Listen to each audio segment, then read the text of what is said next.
George always liked when friends dropped by. When it was Compass the pigeon, he really dropped by.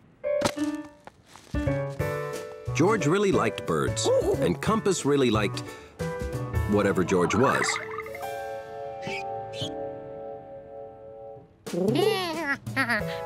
George thought he'd make a pretty good pigeon.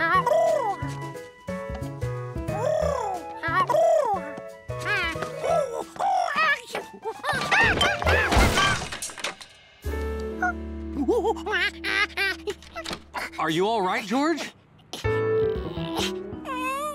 Oh, stay right there. I know just what we need.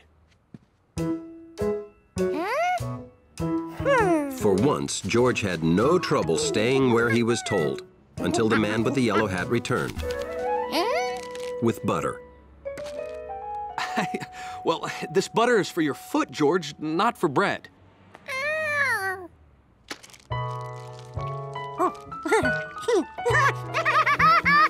Okay, try now.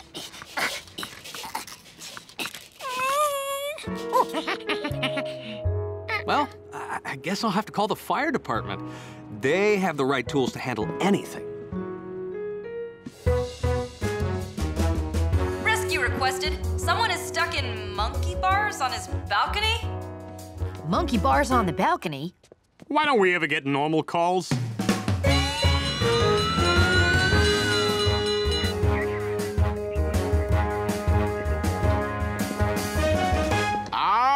It's not monkey bars on the balcony. It's a monkey stuck in the bars on the balcony. Hiya, George. It's still not normal. Oh, we may have to saw through it. She means the chair.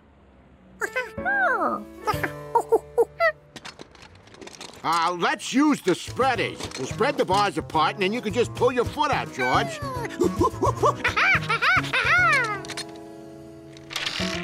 Oh, there you go.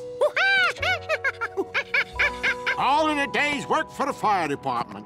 This fire department, anyway.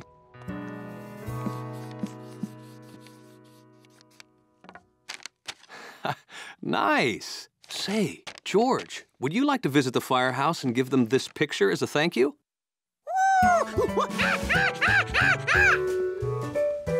Sharky! Sharky! Sharky! Sharky slip out of her collar? Yeah, this is the 10th time she's gotten away this month. She's like an escape artist, but with fur and a tail. Well, we'll keep our eyes peeled.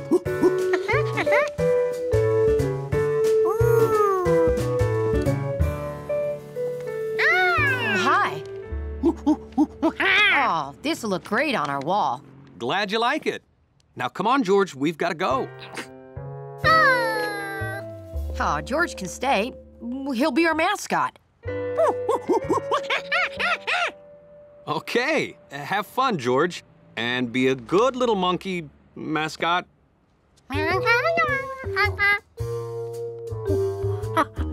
George couldn't wait to check out the firehouse tools and equipment. George? George? Hey, have you guys seen George? There's no one up here but us. There was a whole other room at the top of that pole.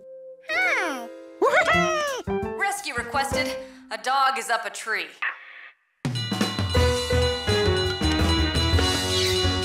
Oh, that George. Found him. Hey, George. I found George.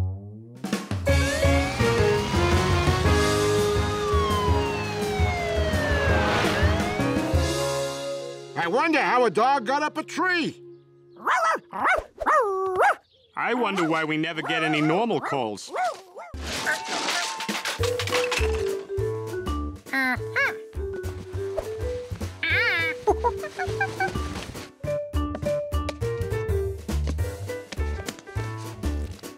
Yeah. Oops.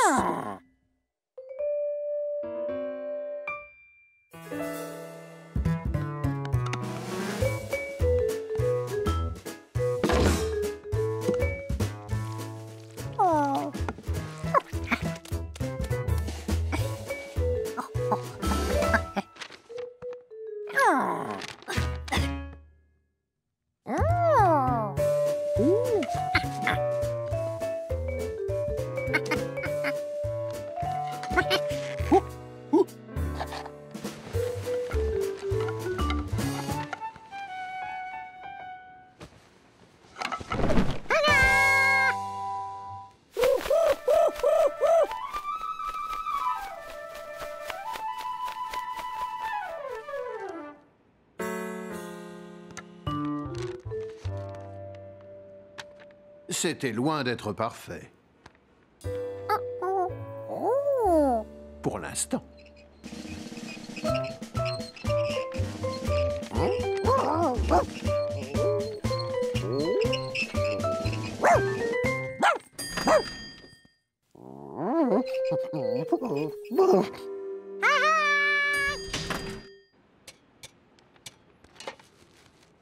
L'œuvre de George avait tout d'un arbre. Et le pigeon voyageur était ravi sur son nouveau perchoir. Oh, regardez-moi ça, mais ce n'est pas possible. Oula, que s'est-il passé ici? J'avais laissé Gaspard seul, et lorsque je suis revenu, il y avait de la terre partout.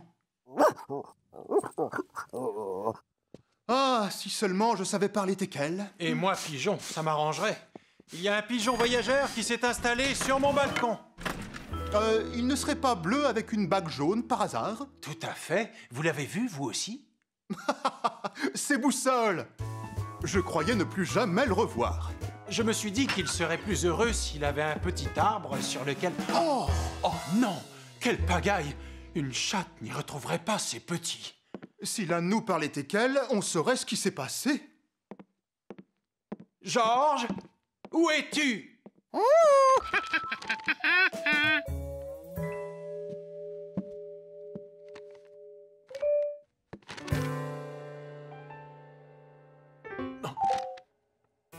Qu'est-ce que c'est?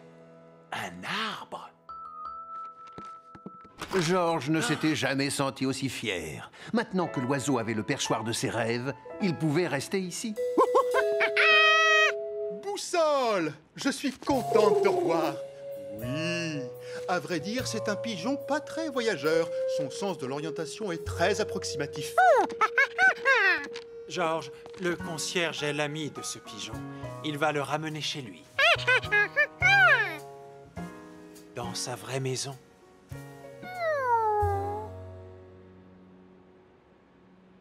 Regardez qui est de retour.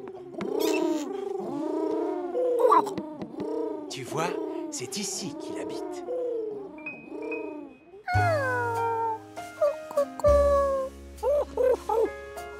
Un yak? Non. Avec cette plante, tu dessineras mieux les oiseaux qui viendront s'y poser. C'est très joli ce que tu as fait, mais à mon avis, ils vont préférer les vraies branches.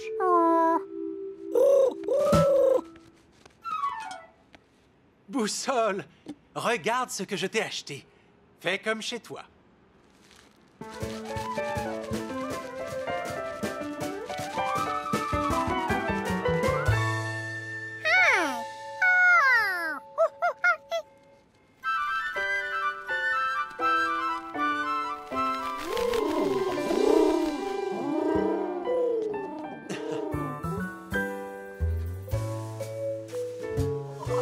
Tout heureux de retrouver son perchoir, Boussole ne savait toujours pas à quelle espèce d'animal il avait affaire. Mais une chose était sûre, Georges s'y connaissait en perchoir.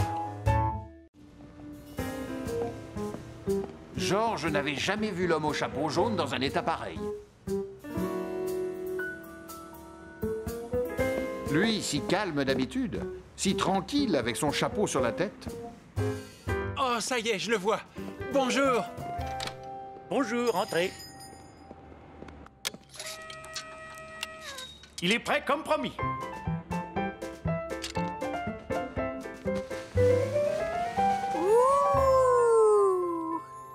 Ah, ça valait vraiment la peine de s'en passer pendant 3 longues journées. Oh non, j'aime autant le tenir moi-même, Georges. Vous ne le portez pas tout de suite? Oh non, je veux le garder impeccable pour ce soir. Nous devons aller au planétarium pour l'inauguration du dôme.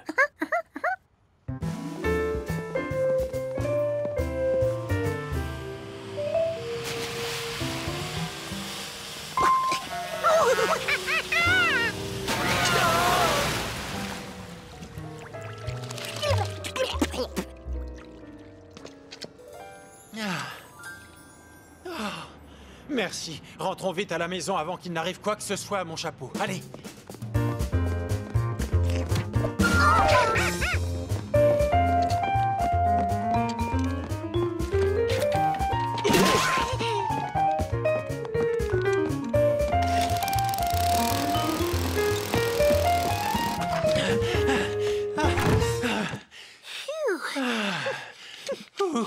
Sauvé, on a réussi. Quelle heure est-il? Bon, dès que je reviens à la maison, nous allons au planétarium. Alors, va au bain. Il y aura plein de photographes ce soir. Je veux que tu sois beau pour l'occasion. George allait prendre son bain, puisqu'il le fallait.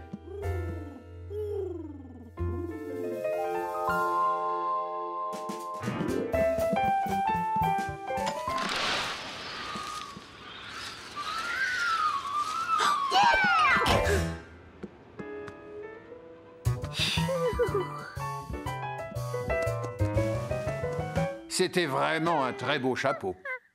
Qui aurait pu résister à l'envie de l'essayer?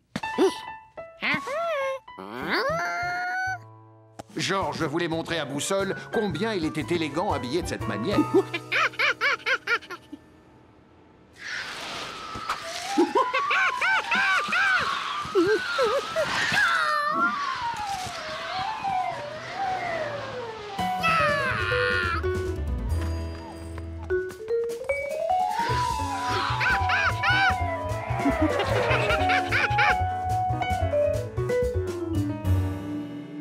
George avait bien vu le chapeau s'envoler par là. Où était-il passé?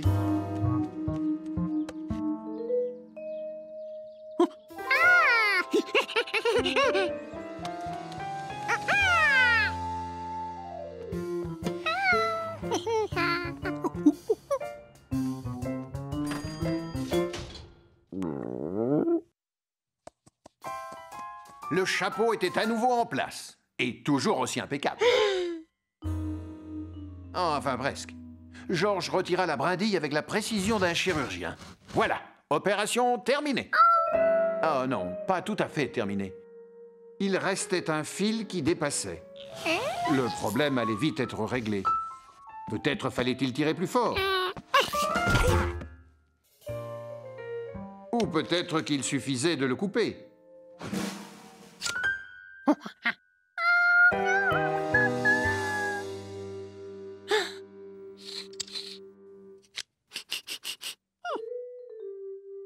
Mais George avait oublié que la dernière fois qu'il s'était servi des ciseaux, c'était pour couper son sandwich fraise-banane.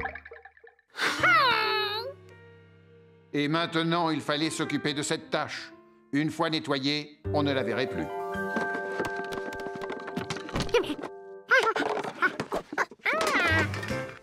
Ah, la brosse magique qui réussit à faire briller le grill même quand il est très sale.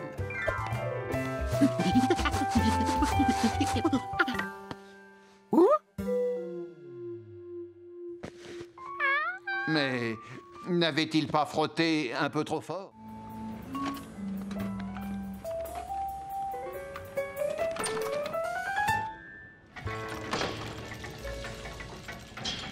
En étudiant le mécanisme de la grande horloge, il allait essayer de remonter les pièces de la petite pendule.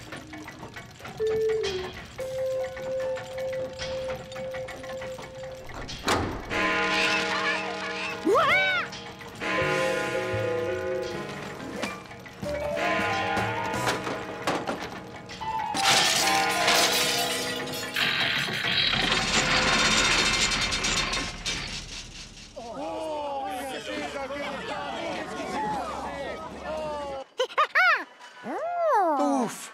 Le vacarme s'était enfin arrêté.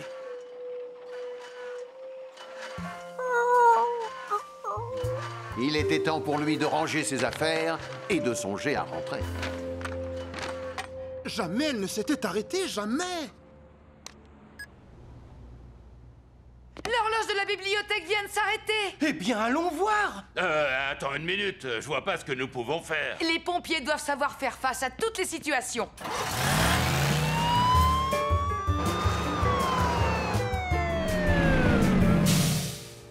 Monsieur Chronos, la grande horloge est tombée en panne. Celle sur laquelle toutes les autres horloges de la ville sont réglées? Oui, tout à fait. Oh, c'est la première fois que ça arrive. Il n'y a pas une minute à perdre.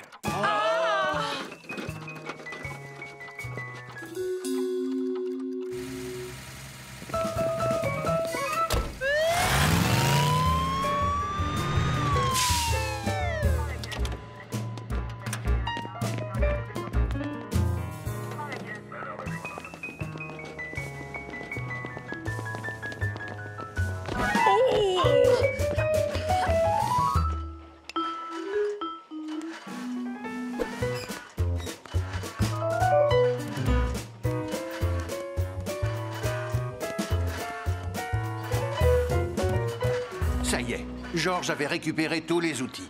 Et pourtant, il avait l'impression d'avoir oublié quelque chose. Quelqu'un approchait.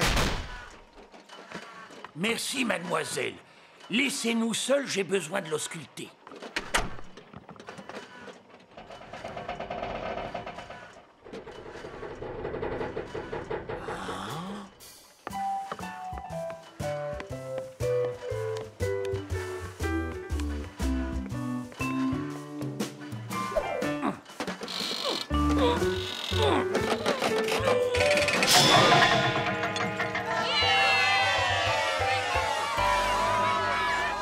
À qui sont tous ces outils? Oh.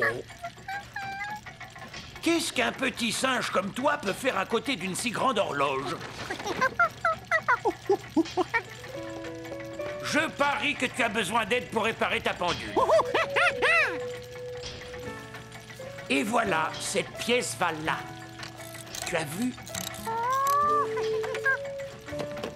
Ah, tu en as une belle pendule. C'est toi qui l'as faite? Je m'y connais en mécanisme d'horlogerie, mais je ne comprends rien du tout au langage de petits singes.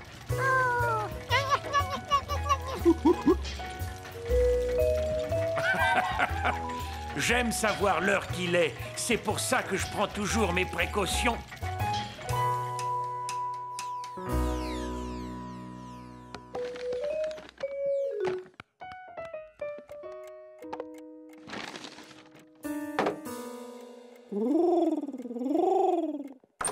Boussole? C'est toi qui l'as laissé entrer, George? Tu sais pourtant que je n'aime pas ça.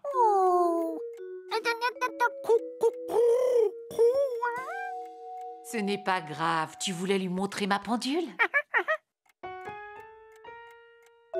Eh bien, vas-y. Hein? George, tu peux m'expliquer pourquoi cette boîte à outils est toute...